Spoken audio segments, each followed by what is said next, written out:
Hey everyone, Rob B here with Rob D, and you are listening to the Property Podcast. This is episode 157, and we're looking at how to handle a nightmare tenant.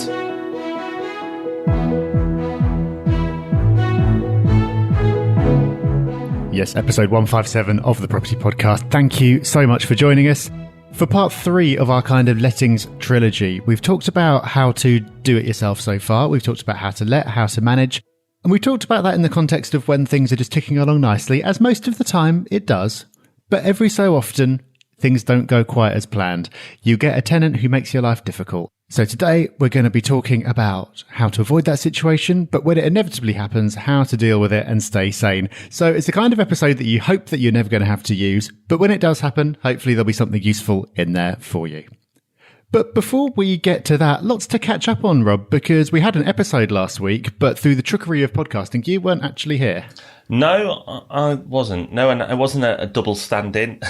Who could do that job, Rob? No, we recorded 2 at once. Wow, see how we did that? So I went on holiday, but why was that significant? Well, it was the first time in 5 years I went on holiday without a laptop. I did 0 work all week, so it was lovely. It's taken 5 years to get to that point, lots of systems, and you can imagine great people around me, including your good self, Rob. You took care of things on Yellow, which all resulted in me having a lovely week off and feeling very recharged and ready to go. Great stuff. Easy, this running your own business, Lark, isn't it? All you need to do is put in 5 years' work and you get a week off. Brilliant. It's so easy. But also, as a result of you not being around last week, we didn't mention the meetups that happened a couple of weeks back now. So you obviously were out of the country, but I made it along to the meetup in Leeds. What a great one that is. Andy Norman, the meetup leader up there, I take my hat off. He's doing great work up there. A really, really great group of people. Always a popular one, Leeds. There were people there who travelled from York, from Hull, from all around, and a really, really good mix of experience. Had some very experienced people down there, all freely sharing their knowledge. So I thoroughly enjoyed that one. If you are anywhere within striking distance of Leeds, I encourage you to go along or go along to wherever your local meetup is, because everyone I've been to so far has been brilliant. Thepropertyhub.net/meetups is the place to go if you want to book yourself on for next month, which will just be in a couple of weeks' time, always the first Thursday of every month. And I wasn't there, but I did look at the numbers, and record numbers again, which is brilliant. So the meetups are growing, not just in the amount of venues, but the amount of people turning up. So that's absolutely awesome. So make sure, if you haven't gone yet, you're thinking, maybe it's not for me. Trust me, it's not like a normal networking meeting. It's just like meeting up with people who you haven't met yet, but seem very similar to you. It's really friendly. It's really comfortable. I'm sure you will enjoy it. And as well as the meetups growing, Rob, our teams at RMP and Yellow have been growing as well. They have. So welcome to Rachel and welcome to Cherie, who've joined us at RMP and Yellow respectively. And what's really exciting about both their roles is they're going to make big impacts on both businesses. So really excited about working with both of them. Our recruitment system is pretty challenging. I'm not saying it's always been that way, but we've learned, and we make sure that we put a lot of obstacles in people's way to come and work with us. And these 2 outstanding individuals, well, let's hopefully, fingers crossed, I've gone through all that, and we are so excited to be working with them. So welcome, and if you are interacting with either of those businesses, say hi when you speak to them. Okay, let's crack on with our news story for this week. This week, it's a press release put out by the National Landlords Association. The headline is "Proportion of London landlords looking to sell quadrupled in the last 6 months." So the idea is that they've surveyed a load of landlords. Previously, before the budget, when they last surveyed, only 4% of landlords were thinking about selling. Afterwards, when they surveyed in January, 19% were thinking about selling. So the headline's about London, but actually the stats are pretty similar across the country. There's been a rise across the board of what looks like on average of about 13% more landlords looking to sell up now than were then. So I thought it was interesting to see some data around this, Rob, because I think we sort of live in our own little world a little bit, in that the kind of the people we're talking to, you know, they're all quite enthusiastic and taking it seriously and thinking about the long term. But there are lots of landlords out there who've been in the game for a very long time, maybe thinking this is their cue to leave, or are perhaps a little bit more easily deterred than our core audience. So I thought these were interesting figures. And on a personal level, I thought it was quite encouraging. So I thought, oh, lots of properties coming onto the market. Well, we'll have to see, because it could just be people sharing their frustration and going, oh, yeah, I'm going to sell now. I'm fed up with this buy-to-let malarkey. So we'll see if it happens. However, even if just a fraction of this increase happens, then you're right, more properties on the market. It's interesting. I think it'll very much reflect, if we follow this in the future and see what it looks like next year, or later this year when they release more figures, whether if property's more positive, that number goes down again. Be interesting to see. London, definitely the highest percentage rise. North East with the lowest. So it appears landlords and investors in the North East are more content with what they've got. And I probably can understand why, because lower priced properties there, higher yields, and really capital growth potential, because it hasn't gone yet. So it's interesting. The area that's boomed and pushed on the most with the lowest yields, people are most discontent, and an area with lots of potential, people are a little bit more relaxed. I know it makes sense, but it's interesting to see it in the data. Yeah, it is. So if you want to look at that data and read the full story, there'll be a link to that in the show notes, which this week are at thepropertyhub.net/nightmare tenant. Speaking of which, let's get on to our topic of the week, how to handle a nightmare tenant.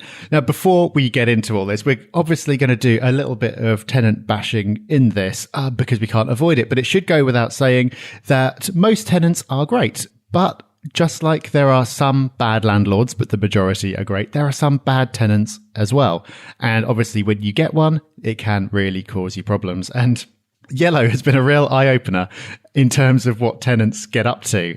Because prior to starting Yellow, we only had our own portfolios to kind of use as a sample. But I was speaking to Lynn, our general manager at Yellow, when was putting the notes together for this, and she was coming up with some amazing stories about the kind of things that you encounter. Not all like nightmare scenarios, but just the kind of the bizarre stuff that happens. So there was a tenant who phoned up about a broken window, but said he wouldn't be paying for it because it must have been someone throwing stones outside. Then it was pointed out to him that he lived on the 5th floor. So there was some Olympians outside doing their discus or something. I don't know what it was. Very accurate Olympians as well. Yeah. So that was interesting. There was also the tenant where when they left, there was the same number of white goods in the kitchen as there were when they moved in, but they were different ones. Mysteriously, there were older ones there, which had replaced the brand new ones that had been there when they moved in, which is why you need a good inventory, as we were talking about last week. It really is amazing what you get. Yeah, and don't forget Rob, the tenant who refused to ventilate his property, but then moaned about his designer clothes going mouldy. Don't know how that happened, but it seems to be related. And of course, the general abuse you can get from time to time as well. But as Rob said, let's make it very, very clear. There are just as many bad landlords, bad investors, whatever you want to call them, as there are tenants. Most tenants, and we've been tenants for a long time as well. You know, we don't just own property, we've been tenants to ourselves. Most tenants are very good people who will give you no hassle at all and actually make your journey a little bit easier. But occasionally it can go wrong. So what can you do about it? Well, the simple thing is to do is, Rob, might not come as a shock this one, avoid letting to them in the first place. So referencing. If you want to take anything away from the lessons today, we've mentioned it before, but we're going to mention it again because it's so important. And if you're managing your own property, please, please, please do not forget to reference or neglect to reference your tenant. It's amazing how you see a high ratio of tenants we've inherited who wouldn't pass referencing and the ones who cause trouble. So occasionally we'll take on a property at Yellow that comes with a tenant in situ already. And that can be great. And often it is. But the ones that we get that we've inherited and they don't pass referencing, a high proportion of them go on to be challenging tenants. So referencing in the first place will make a big, big difference. Now, of course, this is all related to managing your properties yourself. So if you're doing that, visit them in their current home. That's a good way of seeing how they're treating their current property. If they're looking to leave and come to you, go to them and see how their current property looks. Arrange an appointment that way. That'll be a really interesting insight to how they treat their property. Yes, of course, they can tidy up, but there might be some telltale signs that will give you an indication, which of course will then start to mould your gut feelings. Now, gut feelings aren't enough. You can't give a tenant your property just on gut, but gut as well can be a really good tool, because gut is actually just past experiences giving you little warnings one way or another. And you may not remember what those experiences are, but that's what really your gut feeling is. It's experiences over time giving you a little nudge one way or another, say this is a good thing or this is a bad thing. Now, it's not always right, your gut, but your gut, with all the other things we've mentioned, can make sure you get a good tenant. And if you get a good tenant, it's a lot harder for them to turn bad. It's a lot easier to keep a bad tenant and they remain bad. So avoid it in the first place and most of your problems will disappear. Yeah, definitely. Prevention is absolutely the best cure. But of course, you can never be sure. Anyone can have a change of circumstances after moving in, or they can have impeccable financials and get a good employment reference and all the rest of it, but turn out to be horrible people. Referencing isn't a cure-all, so every so often you will get a bad one. And so that's why the rest of this is going to be talking about what you can do if and when that happens. One very powerful thing that you can do is to get rent guarantee insurance. So of all the bad things that a tenant can do, not paying the rent is one of the worst, really, isn't it? Because that's the income stream that you're relying on to pay your mortgage and for your profit. Rent guarantee insurance is something that I am a big fan of for two reasons. The first one is obviously it protects your income. If the tenant stops paying at some point, whether there's a lag or an excess or whatever, but at some point the insurance kicks in, and that means that you don't have the prospect of being out of pocket for months and months on end, as you could be if you didn't have it. But the other benefit ties into the last thing that we talked about. It means that you can't be tempted to cut corners on referencing, because the rent guarantee insurance company will insist that tenants are properly referenced. So you can get situations where you get a property where for one reason or another, you're in a bit of a rush, you go down the referencing route and things don't come back perfectly, or maybe you skip it altogether and you just feel like everything's going to be fine. You take that chance. When you take a chance and you break your own rules, that's often when things go wrong. That's happening with a tenant that I've got right now who's been doing a lot of shouting at poor old Lynn and Claire at Yellow because I took rent up front and didn't go through proper referencing. Tempting to do, but if you've got RGI, then you're not going to be able to. So it enforces discipline and it gives you that backstop. Now, like with all insurance, they make it very easy to buy, not so easy to claim. So you need to make sure that you don't just go for the cheapest policy, you read it in detail, you see what the process is, what the exclusions are, what the excess is, all this kind of stuff, and make sure you're comfortable with it. But having done so, it's something that I now wouldn't be without. There are some landlords who feel differently. They think, well, over time, rather than paying for insurance for years and years when you don't need it, you'd be better off just kind of taking the hit when it happens. And yeah, they're probably financially absolutely right. I just don't really want that roller coaster.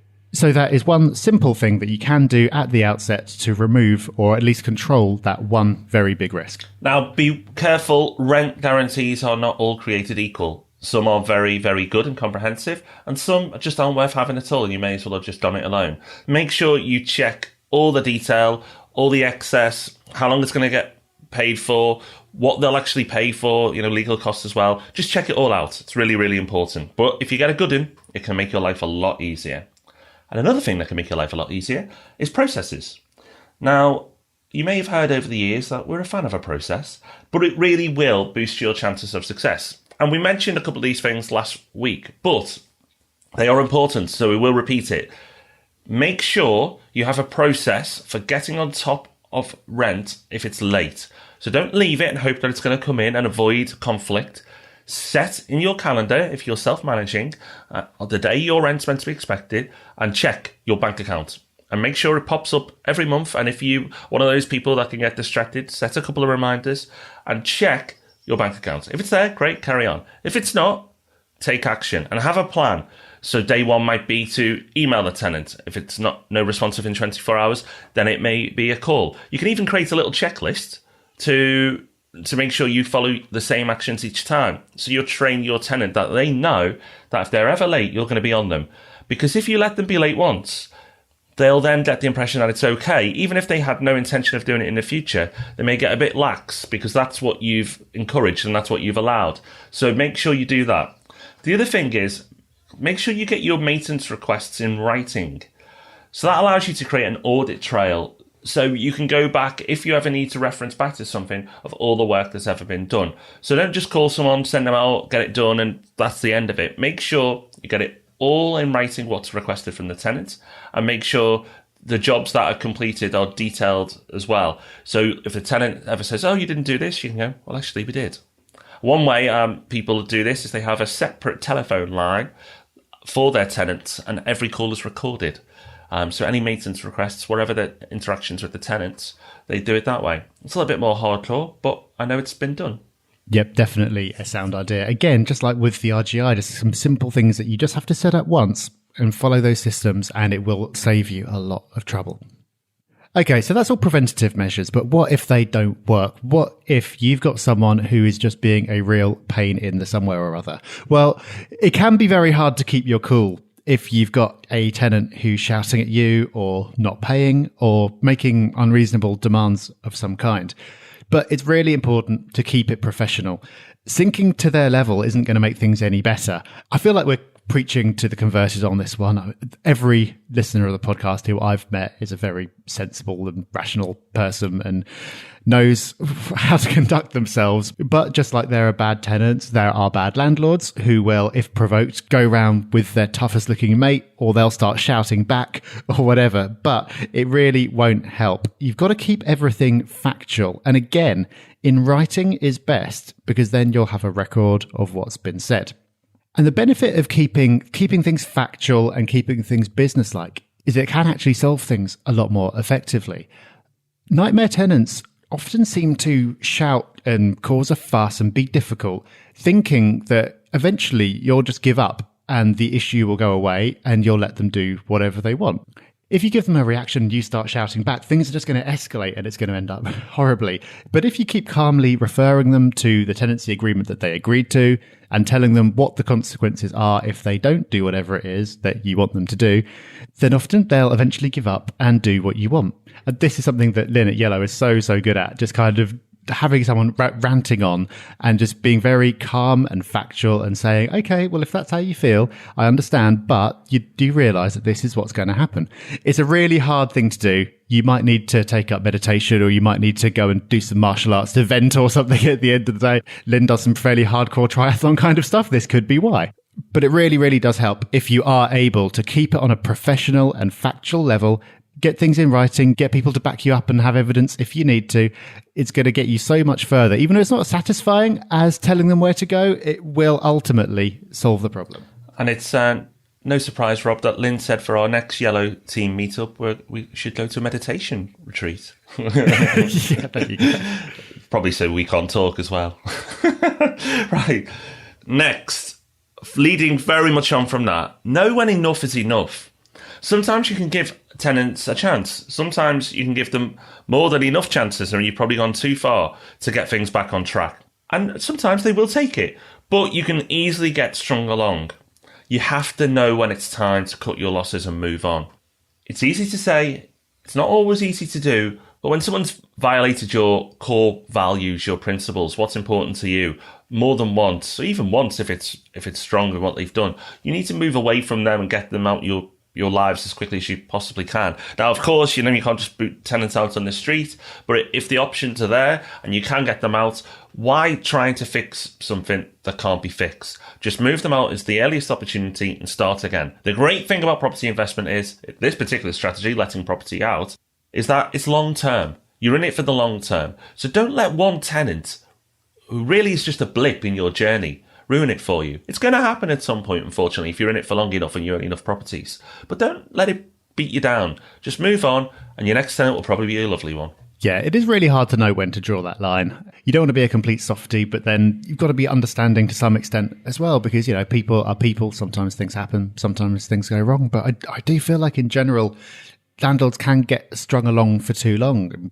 We've had people phoning up saying, I've got a tenant who's 9 months in arrears. Can you take it over and manage it? Like, 9 months in arrears? How do you let things get to that point? Clearly, they never intended to set up and allow that to happen. But you can see how, one reason or another, they'll have a payment plan, they'll stick to it for a little bit, and then it'll suddenly stop again, and it'll just kind of keep on going. So it is really difficult to get that balance right.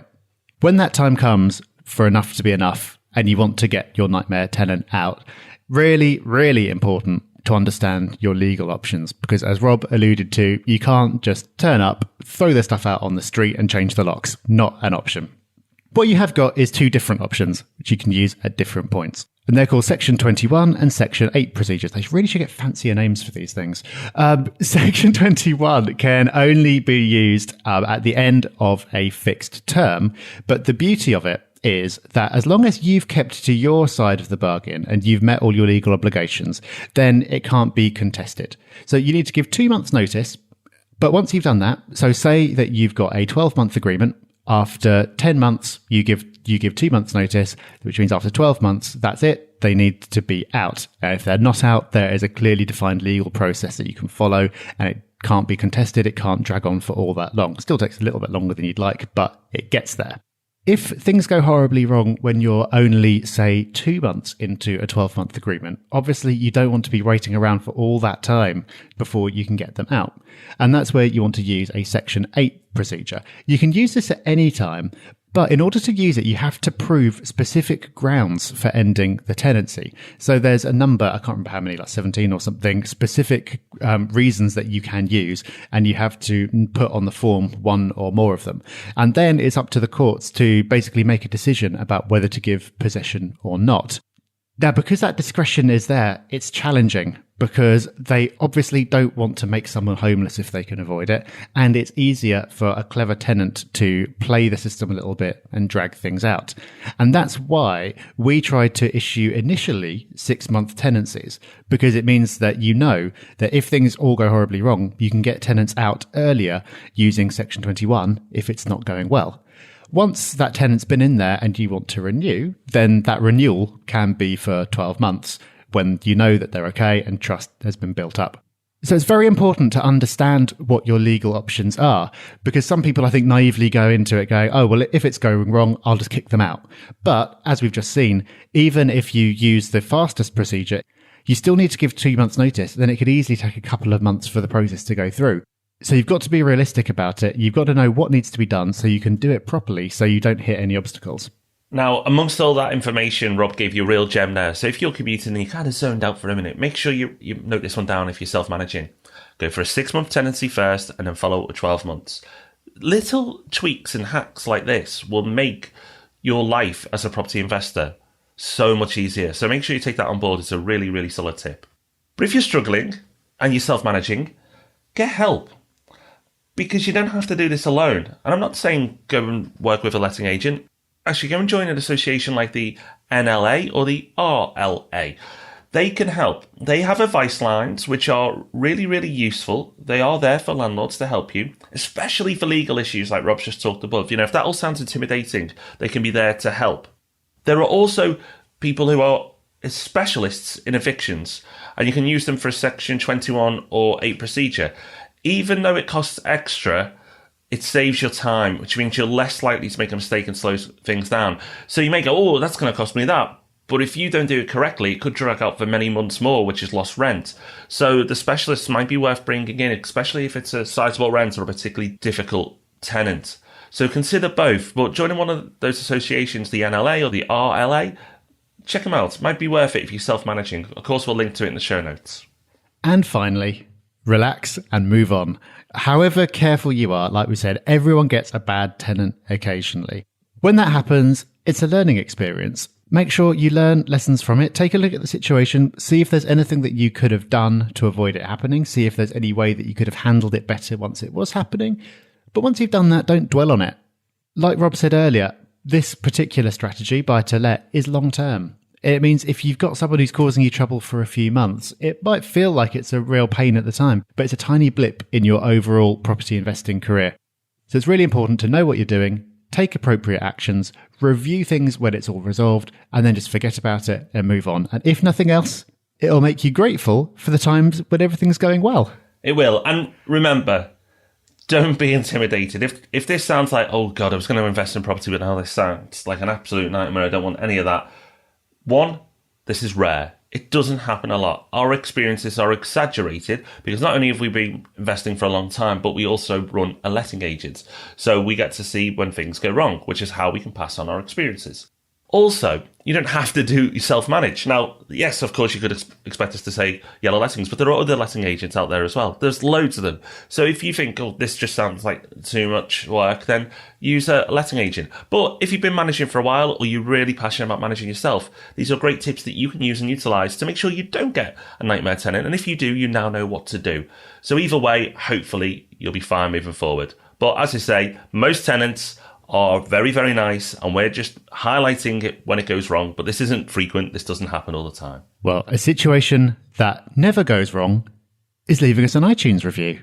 When has anything bad ever happened as a result of leaving us an iTunes review? Someone, as every week, has done that this week. After we've read that out, we'll have a pair of resources for you, as well as telling you what's coming up next week. But Rob, why don't you do the honours with the review? Well, thank you, Luke Mack. And Luke Mack probably wins the award for the shortest review we've ever had. And Luke Mack says, very informative and well presented. Oh, thank you, Luke. He did leave it on the 23rd of December, so as we're a little bit behind catching up with reviews. So it's probably he was busy with Christmas, Rob, last minute shopping, but he still took the time to leave us a review. So thank you, Luke. We appreciate it. Yep, we do. We'll take them however long they are. I like the long ones because it means I get to hear Rob trying to read them out 5 times. But short ones are good too. Right. Resource of the week time, and a pair of resources this time. Not just a pair of resources, but a pair of interactive maps. We love an interactive map. We certainly do.